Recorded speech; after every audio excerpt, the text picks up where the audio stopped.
안녕하세요. 매일 새로운 정보를 드리는 채널 보상가배상TV입니다. 자, 우리가 안타까운 사고가 있죠. 교통사고로 이 사망을 했을 경우 보험사하고 합의를 하는 경우도 있고요. 그리고 소송을 하는 경우도 있습니다. 자, 합의를 하는 경우에는 어떨 때 합의를 하고, 그리고 불가피하게 소송을 해야 된다. 왜 소송을 하게 되는지 그거에 대해서 오늘 종합적으로 알려드리도록 하겠습니다. 보통 우리가 그렇잖아요. 교통사고로 사망을 했다. 근데 보험사하고 소송 가기 전에 해결을 못하냐, 합의가 안 되냐, 왜 굳이 꼭 소송을 가야 되냐, 거기에 대해서 이제 여러 가지가 있습니다. 보통 우리가 왜 보험사하고 이제 소송을 하게 되느냐, 거기에 대해서 보면요. 첫 번째가 과실에 대한 분쟁이 있을 수가 있어요. 그리고 두 번째, 소득에 대해서 보험사는 세금 전, 그러니까 세금을 전부 다 공제하고 실제로 통장에 받은 금액을 인정하려고 하는 거고, 우리가 소송을 진행했을 때 법원에서는요, 세금도 소득의 일부분이다 라고 해서 세금 공제 전 금액, 그러니까 우리가 쉽게 보면은 연봉이죠. 연봉대로 하는 거고요. 거기에 대한 분쟁이 있을 수 있고, 그리고 세 번째가 이제 이 정년 등에 대한 문제가 있을 수가 있고요. 그리고 위자료에 대해서도 보험사하고 차이가 납니다. 그래서 일반적으로 처음에 우리가 사망사고 그 이후에 보험사하고 합의를 하는 과정, 그리고 왜 합의가 안 되고 소송이 되냐, 만약에 소송이 된다면 소송은 어떻게 진행되냐, 거기에 대해서 알아볼 거고요. 그리고 실제로 저희가 소송하고 합의하고 보험사가 제시한 금액하고 실제로 소송에서 판결받았던 금액, 이거에 대해서 제가 금액을 비교하면서 오늘 이 내용에 대해서 설명해 드리겠습니다. 그래서 오늘 주제는 교통사고로 사망 시에 일반적인 처리 절차는 어떻게 되냐, 여기에 대해서 제가 설명을 드리도록 하겠습니다. 자, 우선적으로요. 이거는 실제로 우리가 이제 법원의 소송 과정 중에서 청구 취지라고 해서요. 이 청구 취지가 뭐냐면 금액을 얼마를 판결을 해달라라고 이렇게 이제 청구를 하는 겁니다. 자, 보시면요. 이 사건 같은 경우에 얼마 전에 한 2주 전에 종결된 사건이거든요. 판결까지 갔습니다. 그래서 2주 전에 판결이 났던 사고고, 우리가 청구했던 취지, 그러니까 이 청구 취지라는 거 뭐냐면 우리가 계산했을 때는 금액이 이 정도 나온다. 그래서 이거에 대해서 법원에서 판결을 해달라라고 이렇게 청구를 하는 겁니다. 그래서 여기 보시면 까만색으로 제가 항상 이렇게 화면에서 까만색으로 표시된 부분은요, 개인 정보가 들어가 있는 사항이에요. 왜냐하면 이거 저희가 작성했던 파일 그대로 법원 사이트에서, 전자소송 사이트에서 다운받은 거거든요. 그래서 이름이 들어가 있기 때문에 제가 이 이름은 지운 거고요. 여기 청구 취지를 보면은 미혼인 30대 남성이 교통사고 나서 사망하게 된 케이스입니다. 미혼이기 때문에 부모님 두 분이서 상속인이 되겠죠. 그래서 부모님 두 분 각각 2억 8,200만 원씩 이렇게 동일하게 2억 8,200만 원씩 지급해라. 그러면 합계가 대략 한 5억 6천 정도 되죠. 이 금액에 대해서 지급해라라고 이렇게 청구를 했고요. 당연히 우리는 소송 전에 보험사에 요구했던 금액도 이 5억 6천이었습니다. 근데 이때 보험사에서 제시했던 금액이 얼마였냐면 4억 5천이었어요. 4억 5천 이상은 지금 못하겠다 라고 해서 결국 소송이 진행된 거고요. 나중에 제가 판결이 얼마 났는지를 보여드리겠습니다. 그리고 왜 이게 소송이 진행될 수밖에 없었냐. 당연히 이렇게 생각해 보세요. 보험사에서는 4억 5천을 제시하고 있고요. 우리가 산정한 금액은 5억 6천이에요. 그러면 1억 1천만 원이 차이가 난다는 거죠. 사실 그렇습니다. 부모 입장에서는요, 아들이 억울하게 사망을 했기 때문에 사실 합의하기가 싫어요. 형사든 민사든. 이제 고생해서 취업하고 멀쩡하게 회사 다니고 있는 아들이 이렇게 교통사고로 억울하게 사망을 했는데 가해자 얼굴 보고 싶겠습니까? 가해자 보험사하고 합의하고 싶겠어요? 그리고 이 가해자 이름이 나와 있고 보험사가 나와 있는 이 합의서에 아들 사망에 대해서 부모님이, 어떤 부모님이 도장을 막 찍고 싶겠습니까? 자, 예를 들어서 이게 금액이 5억 6천, 보험사가 다 준다 했다라고 하더라도 이게 합의가 될지 안 될지 모르는 상황이에요. 근데 5억 6천은 물론이고 이게 지금 1억 1천만 원이 차이가 나는 겁니다. 당연히 부모 입장에서는 받아들이기 힘들죠. 그래서 결국 소송이 진행됐고요. 일반적으로 이런 케이스들 때문에 사망사고도 소송이 진행된다라는 얘기예요. 이 사고는 무과실 사고입니다. 무과실 사고인데 소득에 대해서도 크게 이변 없었어요. 과실에도 이변 없었어요. 그래도 이 소송이 진행된다라는 얘기죠. 자, 그러면은 이 소송에 대해서 일반적인 절차, 거기에 대해서 제가 한번 좀 설명을 드리겠습니다. 우선 사실 저희가 이 사건 의뢰를 받아도요, 보험사하고 우선 합의를 합니다. 1단계로 합의를 하고 보통 이 합의 과정 중에서는요, 약관 지급 기준대로 이렇게 금액 뽑으면 아까 제가 말했던 4억 5천보다 더 작게 나와요. 그래서 보험사에서는 보통 특인 제도라고 해서요. 약관 지급 기준대로 계산하는 게 아니라 소송, 그러니까 법원에서 산출하는 방식 그대로 계산을 합니다. 대신 사망에 대한 위자료, 부상에 대한 위자료는 1억을 보통 산정을 안 하고요. 대략 한 8천만 원 정도를 산정해요. 그래서 일반적으로 위자료에서 한 2천만 원 빠지고 시작하죠. 그리고 이 특인이라는 걸 산정할 때는요. 담당자가 이 금액을 산정하는 게 아니라 이런 이유 때문에 약관상 지급 기준으로 합의가 안 된다. 그래서 보험사에 보통 법무팀에 아니면 특인 심사팀이 따로 있습니다. 그 심사팀에 이 자료를 올리는 거예요. 그러면은 이 법무팀이나 송무팀, 특인 심사팀에서 결제가 내려옵니다. 얼마 이하까지로 합의를 해라. 그게 바로 특인 제도인 겁니다. 근데 대략 이 특인 제도라는 것 자체가요. 우리가 총 손해액 뽑았죠. 아까 제가 5억 6천을 뽑았다라고 한다면은 여기에서 전액을 다 인정하는 게 아니라 위자료에서 한 2천만 원 차이 나죠. 그리고 거기에서도 한 20% 정도를 뺍니다. 왜? 우리가 요구하는 금액 전액 다 줄 거면 그냥 소송하지 왜 합의를 하냐라고 해서 한 20%가 빠지는 금액이 나오는 거거든요. 그러니까 아까도 4억 5천이라는 금액이 어떻게 나왔냐면은 위자료 빼고 거기에서 한 15% 정도 뺀 금액이 4억 5천이 나왔다라는 거예요. 그래서 보험사에서 4억 5천을 제시했던 거고 이거를 못 받아들였기 때문에 우리는 소송을 진행하게 된 거죠. 자, 보통 그러면요. 소장을 작성을 하죠. 소장을 작성해서 해당 법원, 보통 이 교통사고는요. 서울중앙지방법원으로 진행을 하는데요. 이 소장을 제출하게 되면요.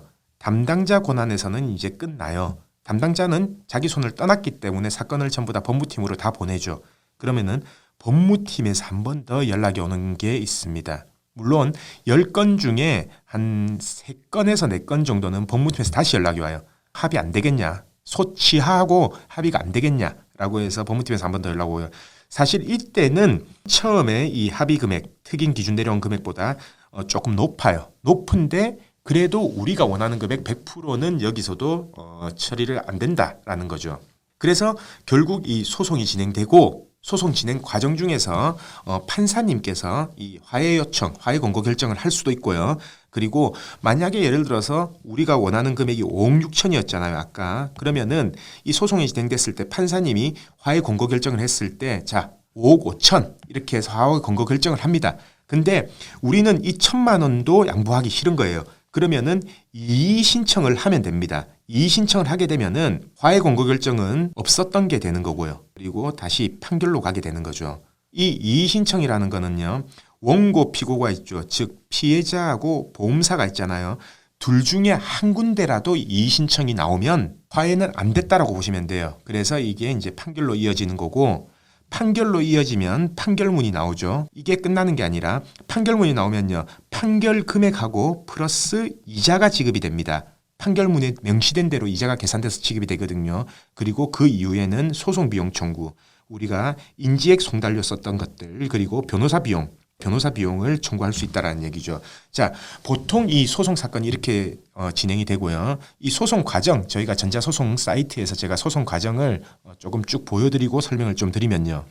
우선 2019년 11월 달에 11월 27일 날 소장이 접수됐죠. 그리고 12월 달에 송달이 됩니다. 보험사에. 그리고 법원에서 성명준비명령이라고 해서 보완할 것들을 이제 수정해라라고 하면은 저희가 이제 답변을 하고요. 그리고 각종 답변서 제출하고 거기에 대한 증거 자료 이런 것들을 제출을 하죠. 그리고 우리는 이제 검찰 기록, 형사 기록 이런 것들을 다 받아야 될 거 아닙니까? 이 교통사고가 어떻게 났냐, 그리고 경찰 조사가 어떻게 됐고 정확하게 구체적인 상황은 어떻게 됐냐라고 해서 이제 검찰청으로 문서송부 촉탁 신청을 하고요. 그러면은 이제 검찰청에서 문서송부를 이제 법원으로 바로 보냅니다. 법원으로 바로 보내고요. 자, 기간이 얼마 안 걸리죠. 10일에 제출했는데 다음 날 와요. 그래서 이런 거는 시간이 얼마 안 걸립니다. 그러면은 그때 돼서 이제 보험사도 변호사를 선임할 거 아닙니까? 그래서 보험사도 이제 소송 위임장 제출하고 거기에 대해서 우리가 썼던 소장에 대한 답변서를 제출하고 그리고 뭐가 필요하다라는 문서 제출 명령 신청서를 제출을 합니다. 어떤 서류가 필요하다. 그러면은 이제 법원에서 그걸 받아준다면은 문서 제출 명령. 만약에 우리가 가지고 있다면은 우리가 문서 제출을 하는 거고요. 만약에 우리가 안 가지고 있다라고 하면은 뭐 각종 기관에 사실 조회 신청을 해서 문서를 확보해서 이제 이 법원에 제출해야 된다라는 얘기죠. 자, 그리고 이제 뭐 병원 의무 기록 등을 보기 위해서 병원에 신청을 하고 그리고 필요한 서류 더 있다면은 이제 검찰청에 다시 신청을 하고요. 자, 우리가 소송 시작된 지 6개월 정도 지나서 한 7개월 정도 지났네요. 법원에서 첫 번째 화해 공거 결정이 왔죠. 그리고 각 변호사들, 원고, 피고 변호사들한테 이제 도달이 됐고요. 자, 우리가 금액이 만약 원고가 마음에 안 들었다라고 하면 이의신청서를 제출합니다. 그러면은 바로 또 피고들도 이의신청을 보통 제출해요. 여기 보시면은 피고도 이제 여기에 대한 이의신청을 제출하죠. 왜 그러냐면요. 예를 들어서 아까 5억 6천인데 아마 여기 때 화해 공고 결정이 한 5억 4천 정도 나왔을 거예요. 5억 4천, 5억 3천 정도 나왔던 것 같은데 우리가 이의 신청을 한다. 근데 피고는 만약에 가만히 있어요. 그러면은 피고는 이 금액에 대해서는 전부 다 인정한다라는 이렇게 내용이 돼버리잖아요. 그래서 보통 한쪽에서 이의 신청을 하거나 한쪽에서 항소를 하게 되면요. 나머지 한쪽에서도 따라서 이의 신청을 하고 따라서 항소를 합니다. 이런 개념인 겁니다. 저 원고 가는 거 전부 다 받아들이는 거 아닙니다. 우리도 금액 마음에 안 듭니다. 우리도 더 낮게 돼야 된다고 생각합니다. 라는 개념인 거죠. 그래서 이의 신청을 했기 때문에 다시 소송이 제기가 됩니다. 네, 변론 기일이 다시 잡히죠.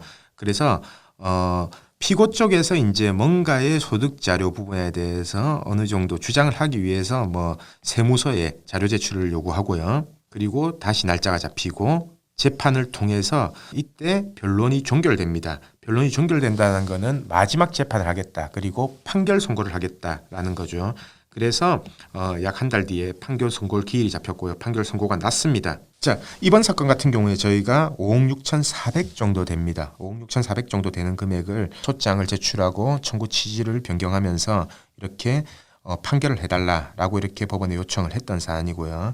결국 판결이 뭐가 났냐면 원고 1에게 2억 8천 그리고 원고 2에게 2억 8천을 지급하고 사고 발생일부터 지금 이 판결 날 때까지 연 5%의 이자 그리고 그 다음 날 판결 다음 날부터는 연 12%의 이자를 지급해라 라고 이렇게 판결이 났습니다. 자, 여기서 보시면요. 약 1년 정도죠. 사고 나고 나서 판결 날 때까지 약 1년 정도 걸렸습니다. 그리고 금액은 5억 6천인 거죠.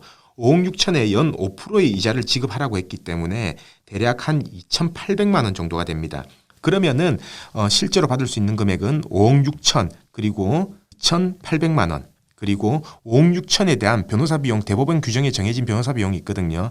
대략적으로 약 1,000만 원대 초반 정도가 됩니다. 약 1,200만 원 정도로가 잡으면요. 실제로는 받은 금액은 한 6억 정도 된다라는 얘기죠. 자, 소송을 하기 전에는 4억 5천을 제시를 했고요. 결국 지급받을 수 있었던 금액은 6억이 됐다는 얘기입니다. 당연히 이렇게 계산이 되기 때문에 보험사하고 크게 이변이 없는 사망사고 같은 경우에도 이렇게 소송이 진행된다라는 얘기예요. 근데 여기에서 이거는 과실에 대한 분쟁도 없었고 소득에 대한 분쟁도 크게 없었습니다. 그럼에도 불구하고 이렇게 소송이 진행됐는데 만약에 과실에 대한 분쟁이 있다. 예를 들어서 안전벨트를 착용했다라고 주장하는데 보험사는 착용 안 했다라고 주장한다. 아니면은 우리는 과실 20%라고 주장하는데 보험사는 40%라고 주장한다. 그러면은 이게 더 갭이 벌어지는 겁니다. 그리고 예를 들어서 우리는 소득을 500만 원 벌었다고 주장하지만 보험사는 그거 인정 못한다. 270만 원밖에 인정 못한다. 라고 했을 때 또 갭이 벌어지는 거고요. 가해자가 음주운전이기 때문에 위자료를 2억 청구하겠다라고 하는데 보험사는 안 된다. 8천만 원밖에 지금 못하겠다. 라고 하면은 갭이 계속해서 벌어진다는 거죠. 그래서 이 소송을 결정할 때는요. 소송을 했을 때 최소한 그래도 어느 정도는 받아지겠다. 그리고 최대 어느 정도 받아지겠다. 그러면은 실익이 얼마다라는 부분을 꼭 계산을 하시고 진행을 하시는 게 합리적인 방법이라고 제가 설명을 누누이 드리고 있고요. 자, 그래서 오늘은 왜 교통사고 사망사고에도 소송이 진행되는지, 왜 합의가 안 되는지 거기에 대해서 제가 알려드렸습니다. 자, 오늘은 이 교통사고 사망사고 시에 왜 소송을 해야 되냐, 그리고 보험사하고 합의금에서 왜 안 맞냐, 이 부분에 대해서 종합적으로 알려드렸고요. 내일 또 새로운 주제를 가지고 오겠습니다. 오늘 방송 끝까지 봐주신 구독자분들 감사드립니다.